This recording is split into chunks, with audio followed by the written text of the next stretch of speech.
Saan si Berta? Pinalabas ko muna. Ayoko munang makita yung mukha niya. Bakit na naman? Alam mo naman yun magsalita. Ang mga hirit nun, sablay. Nakakainis, nakaka-high blood. Ma naman, para naman di ka na nasanay kay Berta. Pagpasensya mo na lang. Eh ano pa nga ba? Do I have a choice? Siya lang may nakikita ko dito. At siya lang nakakausap ko. Naiinip na ako. Eh kasi naman, lagi ka nagkukulong dito sa bahay. Lumabas-labas ka kaya, para naman may makausap ka, para di ka naiinip. Alam ko na. Halika, punta tayo kay Elsa. Nako, wag na dun, Ma. Bakit wag na? Eh sabi mo, lumabas ka. Makipagkwentuhan ka. Oo nga, pero wag na dun kina Elsa. Nakakahiya. Bakit nakakahiya? Eh makikipagkwentuhan lang naman. Ma, ilang araw na tayo nakikikain doon. Yan lang. Hi, Didi. Mami mo. Ay, nandito po. Pasok po kay Aling Betty. Mimi! Alin Betty? Ay, baka. Mabuti. Halika, maupo ka. Ako, ano na?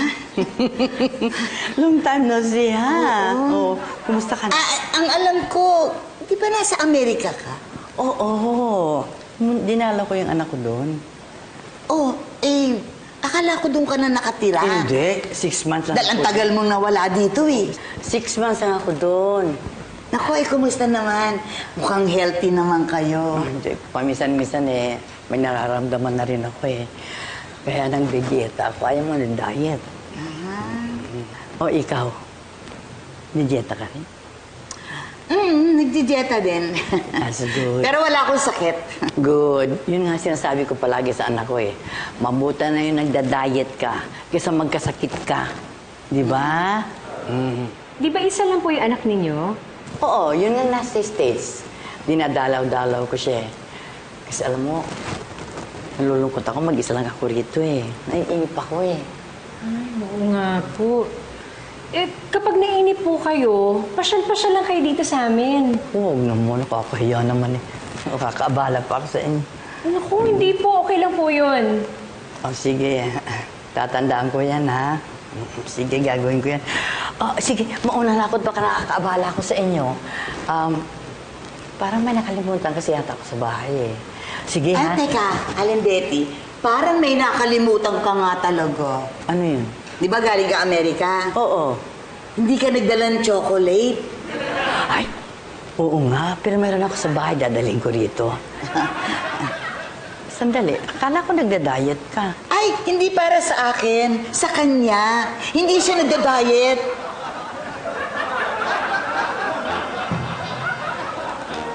Mas nanginginig pa sa akin.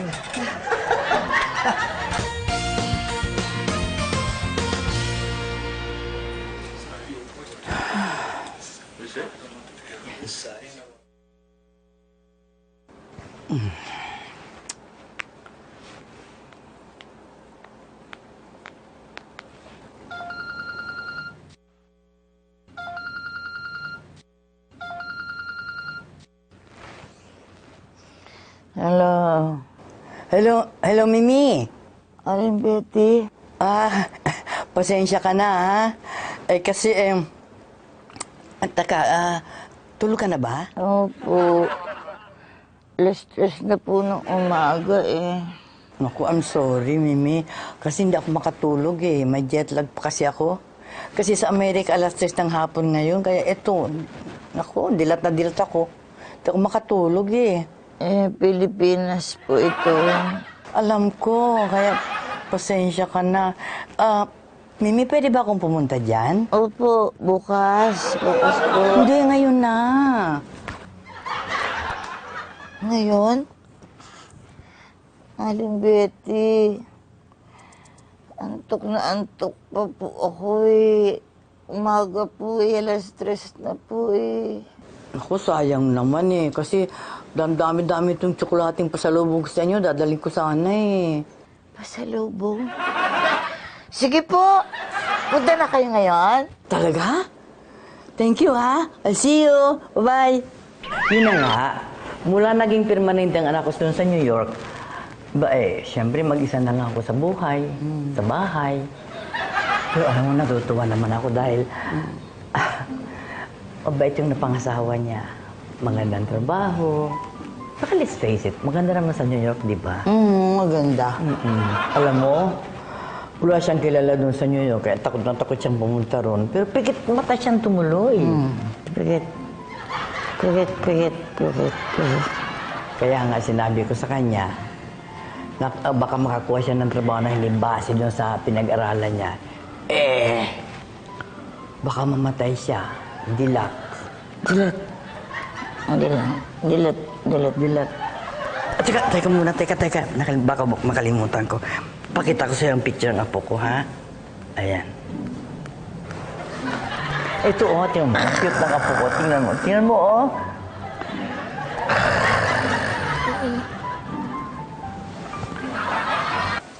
Kainis talaga. Isipin mo, 3:00 madaling araw nagpunta dito para lang makipagkwentuhan. Ano ba yun? Eh sabi mo nga, di ba may jet lag pa siya? Kaya talagang gising yun ng ganong oras. Ay bakit? May jet lag ba ako? Oras ng tulog yun eh. Hayaan mo naman. Eh di ba nagre-reklamo ka nga na wala kang makausap dito kundi si Berta? O ngayon, meron ka ng ibang kausap. Malilibang ka na. Ay, hindi nakakalibang yun. Nakakaistorbo yun. Hindi ko harapin yan. Tsaka tayo mo na, ikaw may kasalanan eh. Bakit ako? Pinangakuan mo siya na kung wala kang magawa sa inyo, pumunta ka sa amin, magpagkwentuhan ka doon. Ganon. O ayun, ikaw nag-imbita. Eh malay ko bang pupunta yun ng madaling araw? Kahit na, magmula ngayon, pag pumunta yan, ikaw ang humarap dahil ikaw nag-imbita.